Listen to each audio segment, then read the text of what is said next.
Welcome, O Rama, you who are the earnest seeker of truth. Come, sit with me a while. Just take a moment to breathe in the quiet serenity of this ashram. I am your guide, speaking to you today with a heart full of compassion. We're going to be exploring our ancient, most sacred text, the Yoga Vasistha. And you know, Canto 24, it isn't merely poetry. No, it's a profound transmission of self-knowledge and deep detachment. It teaches us exactly how to look past the fleeting, swirling illusions of the material world. Imagine the absolute stillness of a secluded forest ashram. Well, that same stillness must first be cultivated right within your own mind if you want to truly receive this wisdom. Today, we are going to explore the deep mysteries of this canto. We'll be unveiling the secrets of the mind, the grand illusion of the world, and finally, the path to ultimate salvation. So let's begin this profound journey together, shall we? This is the meditative path we'll be walking today. We will move through the sacred space, delve into the subtle anatomy, understand the discipline, reach the ultimate liberation, and finally, receive the Guru's blessing. Section 1. The Sacred Space. An Introduction to Canto 24. Section 2. The Subtle Anatomy, the Heart Lotus and the Nadis. You see, to transcend the physical world, we must first truly understand the bridge that connects it to the spiritual. We're grounding this profound philosophy not up in some distant, unreachable heavens, but right here, within your very own spiritual anatomy. Just listen to the beautiful essence of Shloka 1.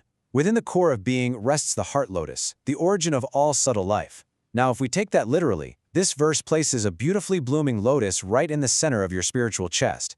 But philosophically, it's so much deeper. This heart lotus is the absolute seat of pure consciousness. We aren't talking about the physical muscle pumping blood through your veins. No, this is the divine center. It's the singular point from which your true awareness radiates outward, projecting into the grand illusion of the world around you. And flowing directly out of this beautiful heart lotus are the nadis. Now you might be wondering, what exactly is a nadi? Well, it's a subtle, energetic channel. We really have to look at this in its pure, original context.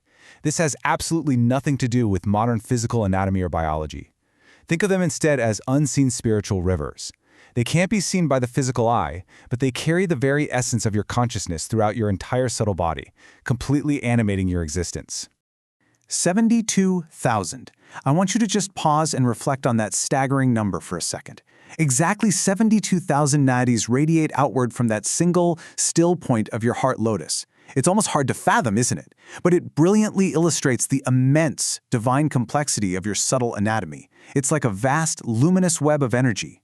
These 72,000 channels are what connect the silent core of your being to literally every single outer experience you have in this world. Section 3. The discipline, mastery over senses and breath. But listen carefully, O Rama. Simply possessing this miraculous subtle anatomy, it just isn't enough. Leaving this energy to flow unrestrained only leads to chaos and, ultimately, to illusion. We have to actively learn to govern this vast network. And we do that through the mastery over our senses and our breath. This brings us right to the profound wisdom of Shloka 2, which says, "To surrender to the senses is death. To govern them is the true vow of life." Let's look at the literal translation first. Basically, if you let your eyes, your ears, and your endless desires pull your awareness outward, draining it through those 72,000 nadis, you spiritually perish. You lose yourself. Philosophically, this is known as the vow of the senses. The entire sensory world is just an illusion designed to scatter your consciousness.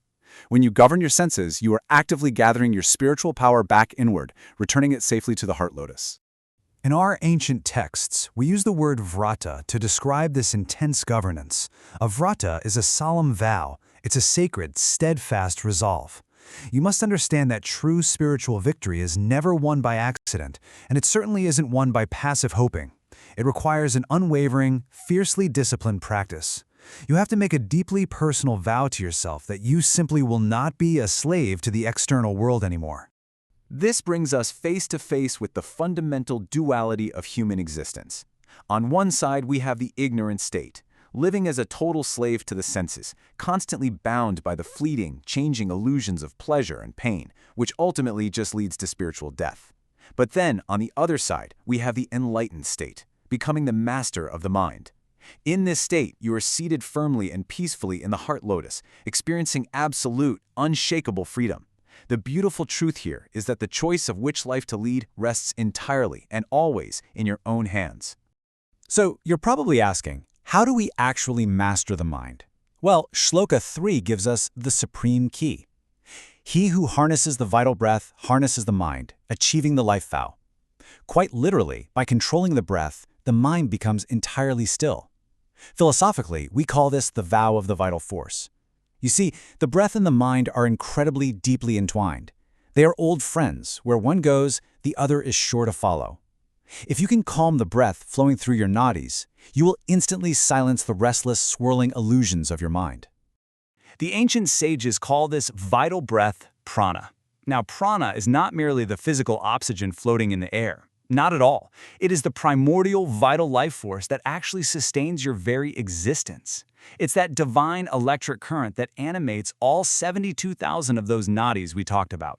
By mastering prana, it's like you are pulling the reins on the wild galloping horses of your mind, gently but firmly bringing them to a quiet, obedient halt.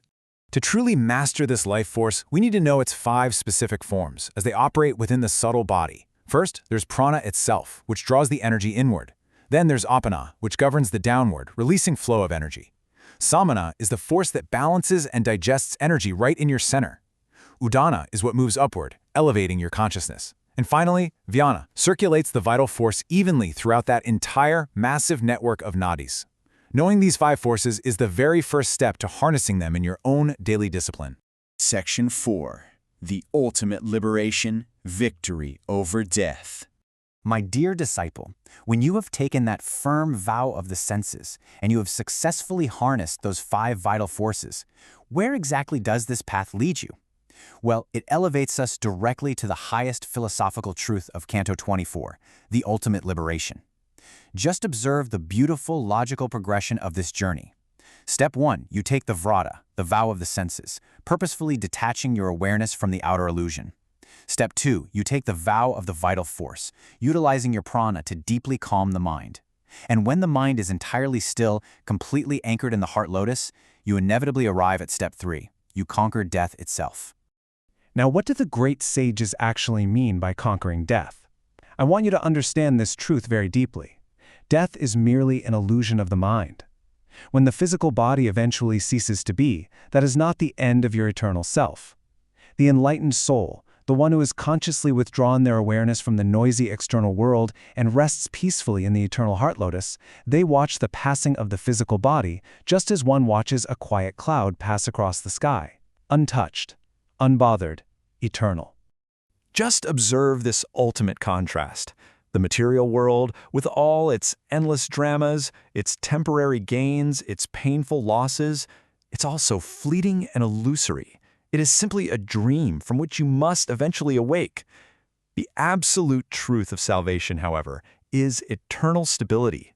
It is the profound, waking realization that you are the immortal consciousness that has merely been witnessing the dream all along.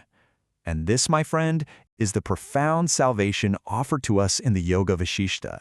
Section 5. The Guru's Blessing, Summary and Ultimate Liberation.